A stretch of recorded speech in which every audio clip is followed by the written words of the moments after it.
Good morning, Kyoto. You're most welcome to Chamba Valley Permaculture Farm. I am Gertrude Zulu Shikanga, who manages this farm. I have got my helpers, they are coming just now, they will join us. So what we are going to do is, we'll first start looking at what type of farming we are practicing here. It's permaculture, where we have multi-cropping. We have various crops all over. We depend very much on making our own fermented fertilizer, which we call Bokashi. That's just a fermented fertilizer.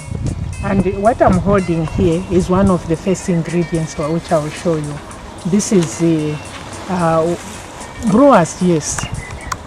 And I've put some warm water here. So I'm mixing this.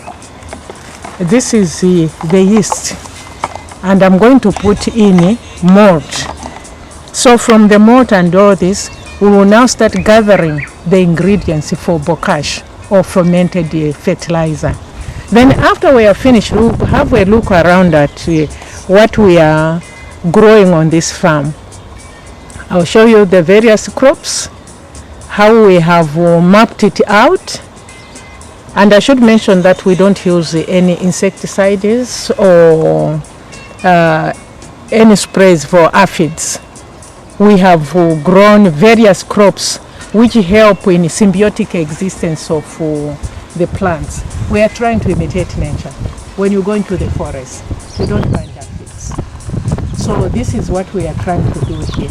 But the main ingredient is making your own fertilizer.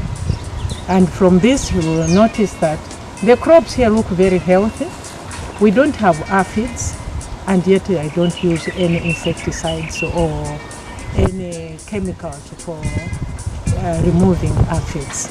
So from this point, I would like you to move with me where we are going to see the various ingredients which we need when making Bokashi, our fermented fertilizer.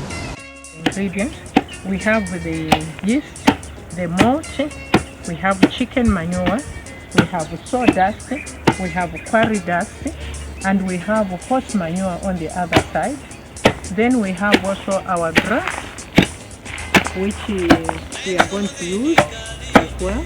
So if you look at the various ingredients, then we have the charcoal, which we are also going to use. We are supposed to have the wood ash coming. We will have the wood ash put together. So all these ingredients, we have also the soil from the anthill. This is an old soil, but it is from the anthill, which we usually use to make our Bokashi. Then we have this part, we can get it from this tree. We collect quite a lot of this dust, including what is there from under a tree. All this will be put together as one of our ingredients in making Bokashi. So we put as many ingredients as possible to make sure all the nutrients which a plant needs are available from our Bokashi. What we are going to start with, any of the ingredients which we have, we can select one. We put it as a base. So this is our base. You can start with any of the ingredients. You could start with the sawdust, or you could start with any of this. But I prefer to start with the grass here. And then from this grass, the next ingredient is up to you again. This is, if you don't have the malt, you can use the brown sugar. This helps in the fermentation. I'm so used to measuring with this because I bake quite often. So this, when I put, for me, this is enough. I've put 6 of this spoon. Now, you see the active yeast. So I'm mixing the two.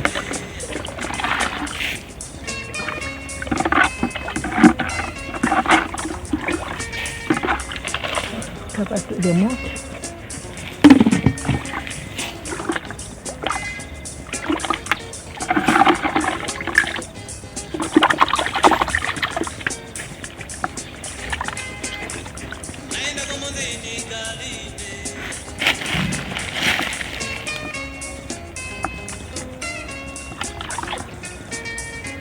I don't want to waste anything.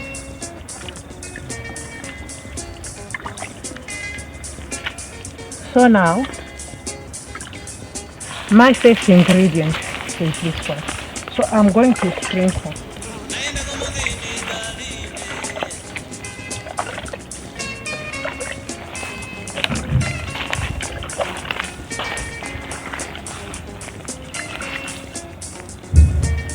So, wakati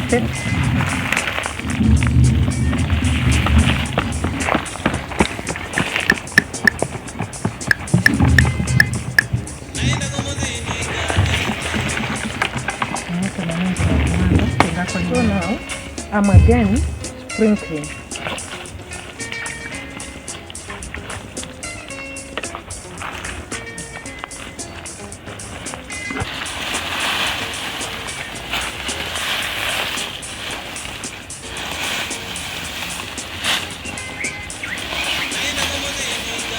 Oh.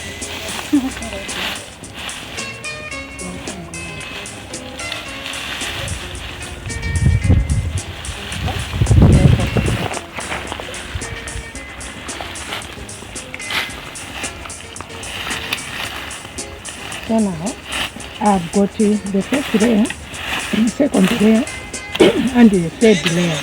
So now, again the charcoal powder, it helps. It has a lot of ingredients, and this is what, if you have seen, we are putting various ingredients which are required by plants.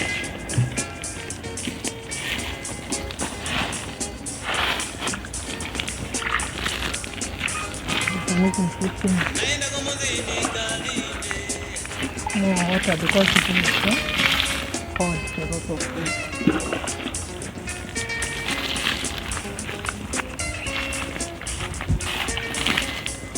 Okay. Now to put my this is the corridor.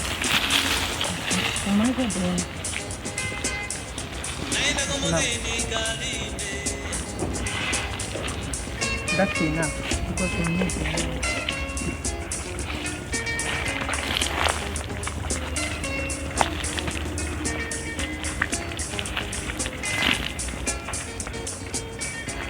Okay. Now tuzatenga manure aya chicken.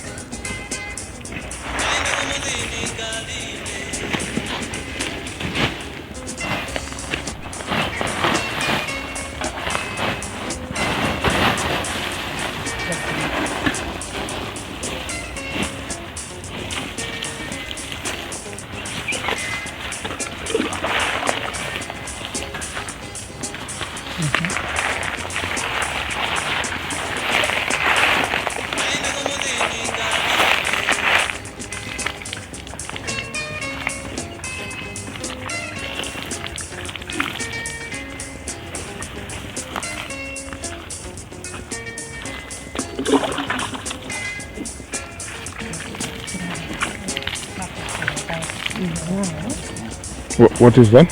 That is soda.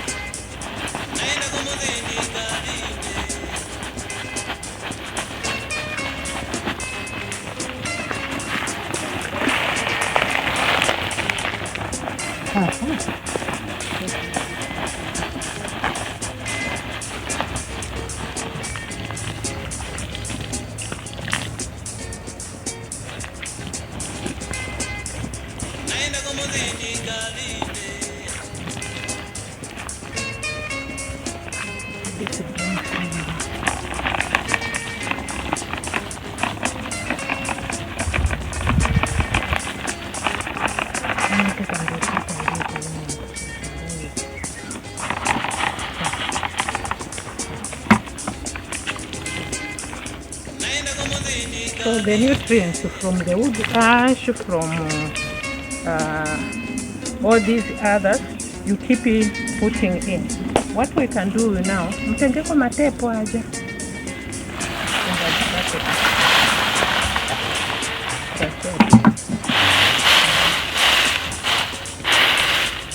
Yep. Tenga nanda pa me ora muyore kwa meno kuku.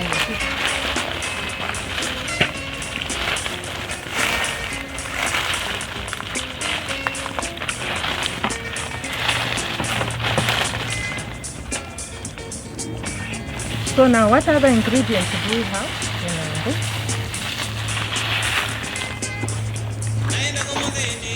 Again, if you look at the corridors, it has a lot of nutrients. So I keep moisturizing any of the ingredients I put in.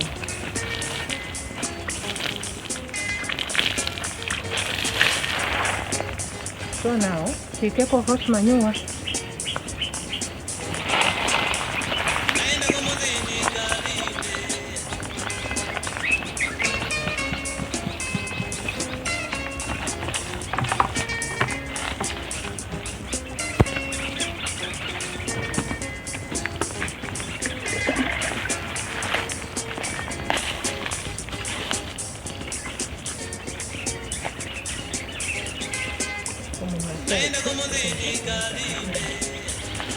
So what you will do is you can keep on piling ingredients.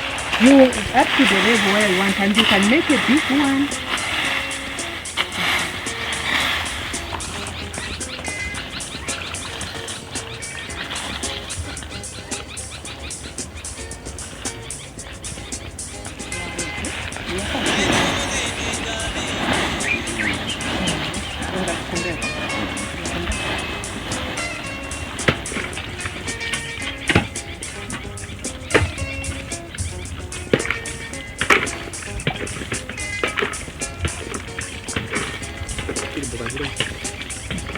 So once the soil from the ant hill, this again the ants are very good at getting under soil.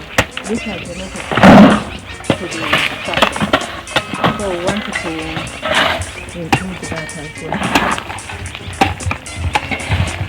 The undersoil has a lot of nutrients.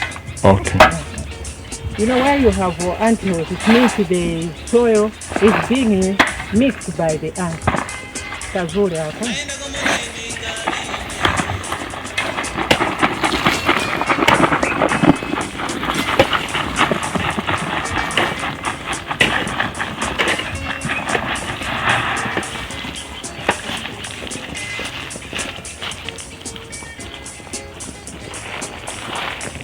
So now what we are going to do is we'll start turning this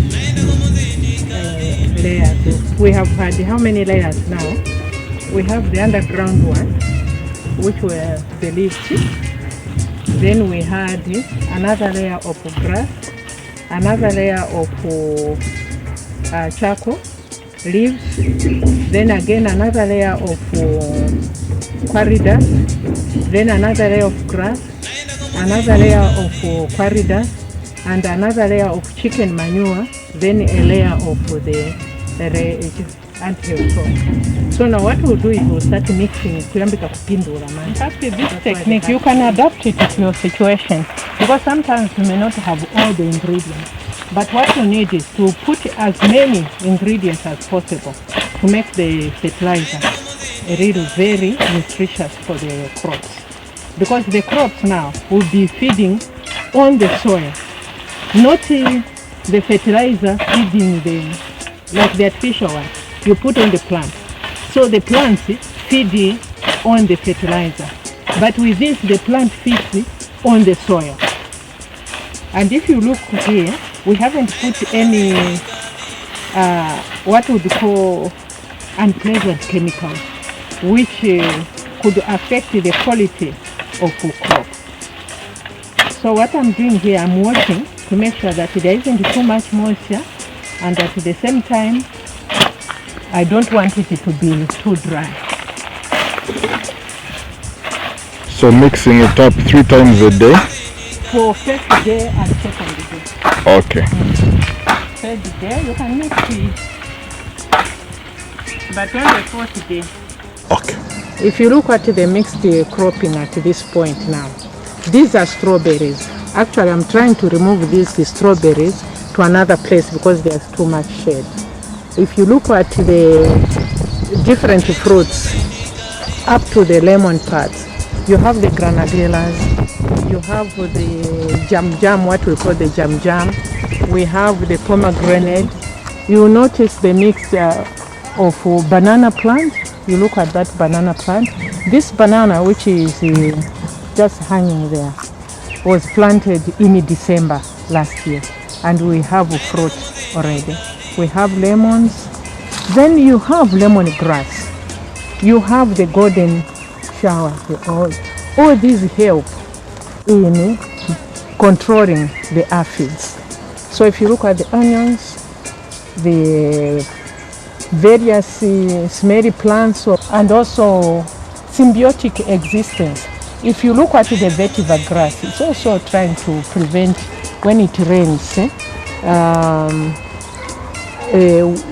It holds the water, it lifts the soils up. And this vetiver also is very good at controlling aphids.